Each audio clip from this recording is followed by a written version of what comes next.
அல்லேலூயா.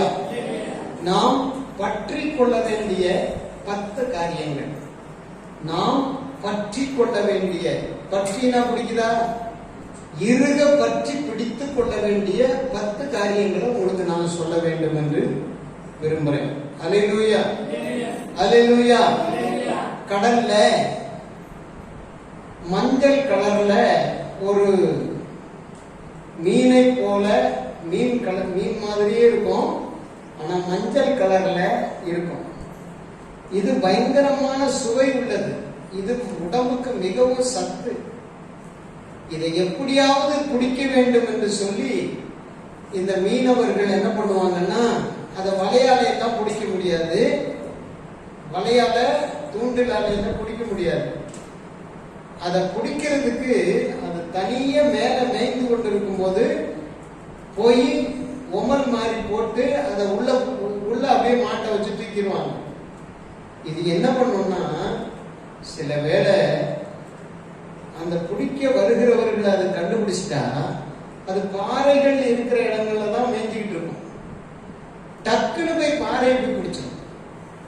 பாறையை பிடிச்ச உடனே வேகமா போய் அதை பேத்து எடுக்கிறதுக்கு ஓடுறதுக்கு முன்னால, தண்ணிக்குள்ள இறங்குறதுக்கு முன்னால அந்த பாறையோட பாறையை அதை சேர்ந்துடும். அந்த பாறையை சேர்ந்து பற்றி பிடிச்சிடும். அதை நீ கம்ப போட்டு அடிச்சாலும் அடி எது மேலதான் விழுவோம், பாறை மேலதான் விழுமே தவிர அந்த ஜந்து மேல, அந்த மீனை போல அந்த ஜந்து மேல விழவே விழாது. அப்படியே பாறையோட சேர்ந்து இருக்கும், பாறையோட பாறையா இணைஞ்சிடும். பற்றி பிடித்து கொள்ளும். அதை ஏமாந்து போய் அதை எடுக்க முடியாம அதை என்ன பண்ணுவாங்க, விட்டு விட்டு போய் விடுவார்கள். போன பின்பு மற்றபடி எல்லாம் போயிட்டாங்கன்னு தெரிஞ்சுக்கிட்டு மறுபடி தன் பிடியை விட்டு கொஞ்சம் கொஞ்சம் கொஞ்சம் கொஞ்சம் கொஞ்சமா பிரிஞ்சு டக்குன்னு தண்ணிக்குள்ள முடிய ஓடி போயிடும். அல்லேலூயா. உங்க வாழ்க்கையில நீங்க பற்றி கொள்ளாததுனாலதான் இன்றைக்கும் உங்க வாழ்க்கையில நிறைய விஷயங்கள் நடக்கல. எல்லாம் மேலோட்டமா செஞ்சுக்கிட்டு சாத்தாங்கையில மாட்டிக்கிட்டு போய்கிட்டு இருக்கீங்க. நீங்க பற்றி கொள்ள வேண்டிய 10 காரியம் இருக்கு. அதை வேகமா நான் சொல்ல விரும்புகிறேன். முதல்ல சங்கீதங்களின் புத்தகம் 78ஆம் சங்கீதம் 8ஆம் வசனத்துல நாம் படிக்கும் போதும், அதே மாதிரி ஏசாயா 26:32 நாம் படிக்கும் போதும் பார்க்கிறோம், தேவனை உறுதியாய் பற்றிக்கொள் என்று எழுதியிருக்கு. அல்லேலூயா. ஏசாயா 26:3 உம்மை உறுதியாய் பற்றி கொண்ட மனதை உடையவன் உம்மையே நம்பி இருக்கிறபடியினால் நீர் அவனை பூரண சமாதானத்துடன் காத்துக் கொள்ளுவீர் என்று எழுதியிருக்கு. அல்லேலூயா. அப்போ முதலாவது நாம் பற்றி கொள்ள வேண்டியது தேவனை, இயேசுவை. அல்லேலூயா. நம்ம கண்மலையாகிய கிறிஸ்துவை நாம் பற்றி பிடிக்கும் போது நம்மேல விழுகிற அடியெல்லாம் அவர் மேல விழுந்துரும், நம்ம பாதுகாக்கப்படுவோம். அல்லேலூயா, அல்லேலூயா. கண்மலையாகிய கிறிஸ்துவை பற்றி பிடிக்க கற்றுக்கொள்ள வேண்டும். அப்ப கர்த்தர் உங்களை என்ன செய்வார், பூரண சமாதானத்துடன் காத்துக் கொள்வார். முதலாவது, நீ எந்த அளவுக்கு இயேசுவை பற்றி பிடிக்கிறாய், எந்த அளவுக்கு ஆண்டவரை பற்றி பிடித்துக் கொள்ளுகிறாய், எந்த அளவுக்கு உன் வாழ்க்கையில ஆண்டவர் மேல அதிகமான பற்றுதல் இருக்கு, ஆண்டவர் மேல அதிகமான உறுதி இருக்கு. இன்னைக்கு நாம பற்றி பிடிக்க மாட்டோம், யாரையும் ஆண்டவரை பற்றி பிடிக்கவே மாட்டோம். அதே சமயம் நமக்கு உதவி செய்யறேன், வேலை தாரேன், கடன் தாரேன் அப்படிங்கிற மனுஷனை பற்றி பிடித்து கொண்டு அவன் எங்க போனாலும் அவன் பின்னால சுத்தும். அல்லேலூயா, அல்லேலூயா.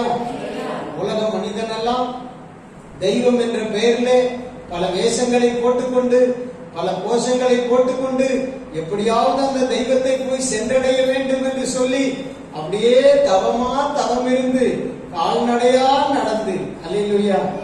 எனக்கு இந்த மஞ்சள் வேட்டி கட்டிட்டு ஒரு கோலை வச்சுக்கிட்டு ஒரு பைய தூக்கிக்கிட்டு ஆண்கள் பெண்கள் ஏகப்பட்ட பேரு திருப்பதியை நோக்கி நடந்தே போறாங்க. திருவண்ணாமலை வந்த உடனே அவங்கள பார்க்கும்போது எனக்கு மனசுல தோணும், இன்னும் கொஞ்சம் கஷ்டப்பட்டு நடந்துட்டாங்கன்னா வேலூர் போயிடுவாங்க.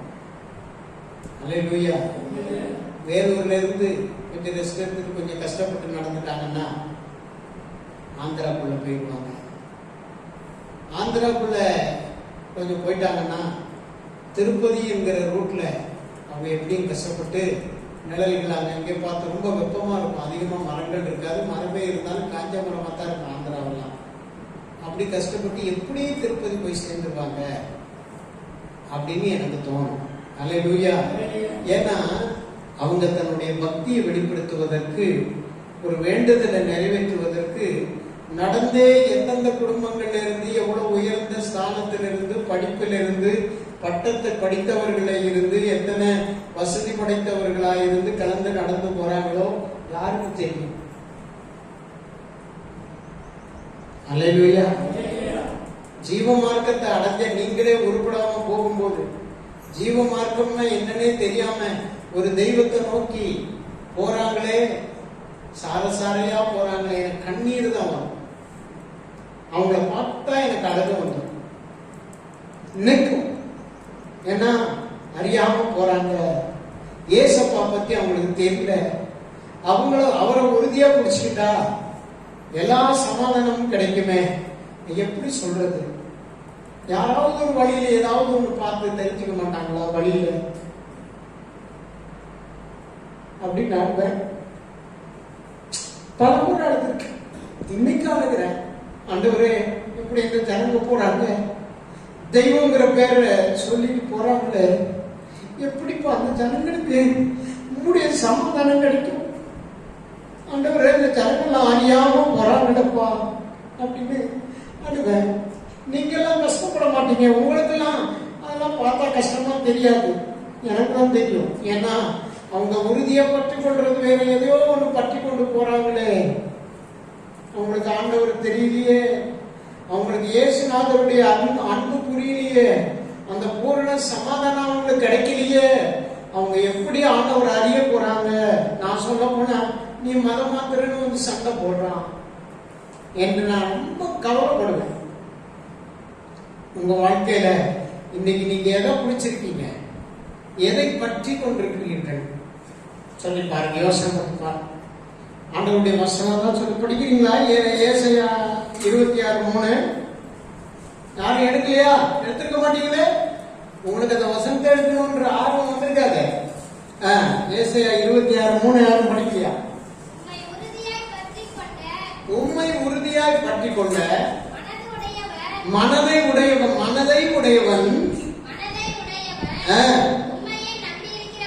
யாரை நம்பி இருக்கிறபடினால், உம்மையே நம்பி இருக்கிறபடினால் காத்துக் கொள்ளுவீர். அப்ப முதல்ல நாம உறுதியாக பிடிக்க வேண்டியது யாரு? நம்ம ஆண்டவரை, இயேசுவை. அவர் பிடிச்சிட்டா போதும், நமக்கு பூரண சமாதானம் வந்துடும், நமக்கு நிம்மதி வந்துடும், தைரியம் வந்துடும், வாழ்க்கையில நிம்மதி வந்துடும், எல்லா நன்மையும் சேர்ந்து வந்துடும். நமக்கு கவலை இல்லை. நம்மளை எது வந்து மாறினாலும் அது அந்த தேவனாகிய கர்த்தர் மேலதான் போய் சேருமே தவிர நம்ம மேல ஒண்ணும் அணுகாது. எத்தனை பேர் இயேசுவை பற்றி பிடிக்க போறீங்க? அல்லேலூயா. இன்னைக்கு அநேகருக்கு தெரியல. அவங்களை பார்த்து கவலைப்படுங்க, ஜெபம் பண்ணுங்க. நீங்க உங்க வாழ்க்கைய ஏசப்பா மேல உறுதியா பிடித்துக் கொள்ளுகிற ஒரு வாழ்க்கையை உங்க சூழ்நிலையை உருவாக்கிக்குங்க. 2வது நீதிமொழிகளின் புத்தகம் 3ஆம் அதிகாரம் 18ஆம் வசனத்தை படிக்கும் போது படிங்க. நீதிமொழிகள் 3:18 படிங்க. அது தன்னை அடைந்தவர்களுக்கு ஜீவ விருட்சம், அதை பற்றி கொள்ளுகிற எவனும் பாக்கியவான். அல்லேலூயா, அல்லேலூயா. ஞானத்தையும் புத்தியையும் அடைந்தவர்களுக்கு அது ஜீவ விருட்சம். அந்த ஞானமும் புத்தியும் ஒரு மனுஷனை பாக்கியவானா மாற்றும். ஞானத்தையும் புத்தியையும் 2வது நீ பற்றி கொள்ள வேண்டும். யாருடைய ஞானம்? கர்த்தர் கொடுத்த ஞானம், கர்த்தரை அறிகின்ற ஞானம், கர்த்தரை புரிந்து கொள்ளுகிற புத்தி, கர்த்தருடைய வழியில செல்ல வேண்டும் என்று பாஸ்டர் சொன்னதெல்லாம் நமக்கு தான். அது மாயையான காரியம் இல்ல, நம்மள மதமாத்த நினைச்ச விஷயம் இல்ல, அப்பனுக்கு அம்மாவுக்கு கொல்லி போடுறதை தடுக்கிற விஷயம் இல்ல. நம்ம வாழ்க்கைய இன்னைக்கு செத்தாலும் மோட்சத்துக்கு போறதுக்கான பாதை இதை காட்டினாரு. இந்த காட்டின பாஸ்டருக்கு நன்றி. இதுல நம்மளை இணைத்து கொண்டு இந்த தேவனுடைய வழிகள்ல, ஞான வழிகள்ல நம்மளை கொண்டு வந்ததுக்கு ரொம்ப நன்றின்னு சொல்லி கர்த்தருக்கு பிரியமாக அவர் வழியில ஓட ஆரம்பிச்சா அந்த புத்தியும் ஞானமும் உன்னை பாக்கியமான மாற்றி. அல்லேலூயா, அல்லேலூயா. அந்த ஞானத்தையும் புத்தியையும் பற்றி கொண்டால் உனக்கு ஜீவ விருட்சமா அது மாறிடும். ஜீவ விருட்சம்னா என்ன? ஆண்டவர் ஏதேன் தோட்டத்துல நன்மை தீமை அறியத்தக்க கனியையும் ஜீவ விருட்சத்தின் கனியையும் உண்டாக்கினார். ஜீவ விருட்சம்னாக்கா நீண்ட காலம், அதாவது எந்த காலத்திலும் சாவாம மரணம் இல்லாமல் வாழக்கூடிய வாழ்வுக்கான அந்த கனி நிறைந்த மரத்துக்கு பேரு ஜீவ விருட்சம். அந்த மரத்துல இருக்கிற கனியை சாப்பிட்டா சாப்பிடல, அதையும் வச்சாரு. நன்மை தீமை அறியும் கனியையும் வச்சாரு. ஆண்டவர் சொன்னாரு, நன்மை தீமை அறியும் கனியை செய்யாத, சாப்பிடாது. ஜீவ விருட்சத்தின் கனியை சாப்பிட சொன்னாரு, அதை சாப்பிடு. எல்லா கனியும் சாப்பிட்டுக்கோ, ஆனா நன்மை தீமை அறியத்தக்க கனியை மட்டும் என்ன செய்யாத, சாப்பிடாத. ஏன்னா அதை வச்சிருக்கேன், அது இருக்கட்டும், ஆனா அதை சாப்பிடாது. சாப்பிடாதுன்னு சொன்னது சாப்பிடணுமா இல்லையா? சாப்பிடாம இருக்கணுமா இல்லையா? போய் நன்மை தீமை அறியத்தக்க கனியை சாப்பிட்டான். சாப்பிட்டவனே என்னாச்சு? கண் திறக்கப்பட்டு தன்னை நிர்வாணி என்று கண்டான். அதே சமயம் ஜீவ விருட்சத்தின் கனியை போய் அவன் சாப்பிட்டு இருந்தான்னா நன்மை தீமை அறியத்தக்க கனியை அவன் என்ன செய்ய மாட்டான், தொற்றுக்க மாட்டான். அவன் நீண்ட காலமா, நித்திய காலமா, யுகாயுகமா அழிவில்லாம, பசி பட்டினி இல்லாம, நோய் இல்லாம, பஞ்சம் இல்லாம, பிசாசு இல்லாம வாழ்ந்திருப்பான் சந்தோஷமா. அதை இழந்துட்டான். அல்லேலூயா. இப்ப ஆண்டவர் என்ன சொல்றாரு? நீ ஞானத்தையும் புத்தியையும் இப்ப பற்றி பிடிச்சுக்கோ, உனக்கு ஜீவ விருட்சம் கிடைக்கும். இயேசு கிறிஸ்துவை பற்றிய ஞானத்தையும் இயேசுவின் வழியாகிய அந்த புத்தியான வழியை நீ பற்றி பிடிச்சுக்கோ, உனக்கு ஜீவ விருட்சம் கிடைக்கும், அழிவில்லாத வாழ்க்கை கிடைக்கும் சொல்ற. இரண்டாவது, நீ எதை பற்றி பிடிக்கணும்? ஞானத்தையும் புத்தியையும். மூன்றாவது, நீ எதை பற்றி கொள்ள வேண்டும்? நீதிமொழிகளின் புத்தகம் 4ஆம் அதிகாரம் 13ஆம் வசனம் சொல்லுகிறது. படிங்க. நீதிமொழிகள் 4. என்ன சொல்லு? படி, மறுபடி. நீங்க ரெண்டு பேரும் சண்டை போட்டீங்கன்னா எனக்கு என்ன பேசி படிக்கிறீங்கன்னு புரியாது. புத்திமதியை உறுதியாய் பற்றிக்கொள், அதை விட்டு விடாதே, அதை காத்துக்கொள், அதுவே உனக்கு ஜீவன். அல்லேலூயா. மூணாவது எது? புத்திமதி. புத்திமதி. புத்திமதினா என்னது? இங்க பாரு, புத்திமதினா என்னது? மதி என்றால் மூளை, புத்தி என்றால் அறிவு. இந்த மதி இருக்கிறவன் புத்தியை ஏத்துக்குவான். அல்லேலூயா. மதி இல்லாம இருந்தா புத்தியை ஏத்துக்க மாட்டாங்க. புத்தி இருக்காது, மதி இல்லைன்னா புத்தி இருக்காது. புத்தி மதி இந்த ரெண்டும் சேர்ந்தா உன்னுடைய வாழ்க்கையில் அதை பற்றி கொண்டால் உனக்கு என்ன கிடைக்கும்? ஜீவன் கிடைக்கும். என்ன ஜீவன்? நித்திய ஜீவன். நித்திய ஜீவன். அல்லேலூயா. பரலோகத்தில் வாழக்கூடிய ஜீவன் கிடைக்கும். நீ பற்றி கொள்ள வேண்டியது முதலாவது தேவனை, இரண்டாவது ஞானத்தையும் புத்தியையும், மூன்றாவது புத்தி மதியை. அல்லேலூயா. மதி இருந்தா புத்தியை பற்றிக்கொள். அல்லேலூயா. மதி, புத்தி மதி, புத்தி மதியை பற்றிக்கொள். அப்போ உனக்கு என்ன கிடைக்கும்? ஜீவன் கிடைக்கும். அல்லேலூயா. ஆமென். நான்காவது ஒரு காரியத்தை சொல்றேன். பிரசங்கிகளின் புத்தகம் 7ஆம் அதிகாரம் 18 நாம் படிக்கும் போது, பிரசங்கி 7:18, நீ இதை பற்றிக் கொள்வதும் அதை கைவிடாதிருப்பதும் நலம்.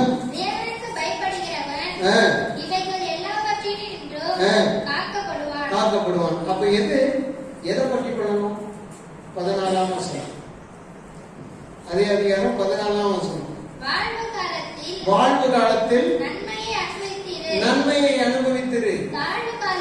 தாழ்வு காலத்தில் சிந்தனை செய். மனுஷன் தனக்கு பின் வருவதொன்றையும் ஒன்றையும் கண்டுபிடியாதபடிக்கு தேவன் இவ்விரண்டையும்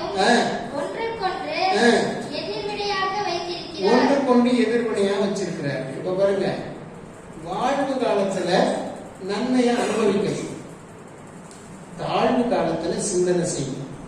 நன்மையை அனுபவிக்க வேண்டிய காலத்துல நன்மையை அனுபவித்து அந்த தாழ்வு காலத்துல சிந்தனை செய்யும் அந்த போக்கை நீ பற்றி கொள்ள வேண்டும். இன்னும் தெளிவா சொல்லணும்னா, வாழ்வு காலம் என்று கர்த்தர் உனக்கு ஒண்ணு கொடுத்திருக்கிறார். இது கிருபையின் காலம். நீ வாழ்றதுக்கு, நீ தேவனை அண்டி கொண்டு வாழ, அவருடைய வழிகளிலே வாழ, சமாதானம் பெற்று வாழ, இந்த காலத்திலேயே நீ அந்த நன்மையின் காலத்தை அனுபவிக்க உன் வாழ்க்கையை விட்டு கொடுத்து அதை பற்றி கொள்ளணும். ஏசப்பா எனக்கு கொடுத்திருக்கிற காலத்துலதான் அவரை ஏற்றுக்கொள்ள முடியும். ஏசப்பா எனக்கு கொடுத்திருக்கிற காலத்துலதான் அவரை ஆராதிக்க முடியும், அவருடைய வசனத்துக்கு கீழ்ப்படிய முடியும், அவருடைய சத்தியத்தை கை கொள்ள முடியும், அபிஷேகம் பெற முடியும், அவருக்கு கொடுக்க முடியும், அவருடைய அன்பை நான் பெற முடியும், அவருடைய இரக்கத்துக்கு நான் பாத்திரவானா மாற முடியும். எனக்கு தாழ்வு காலம் என்று ஒன்று வரும். அந்த தாழ்வு காலத்துல என் தேவன் கொடுத்த எல்லாத்தையும் அனுபவிச்சுட்டு அதுக்கப்புறம் தாழ்வு காலத்துல நான் சிந்திக்க ஆரம்பித்தால் கர்த்தர் வந்து என்னை ஏற்றுக்கொண்டு போய் விடுவான். அல்லேலூயா.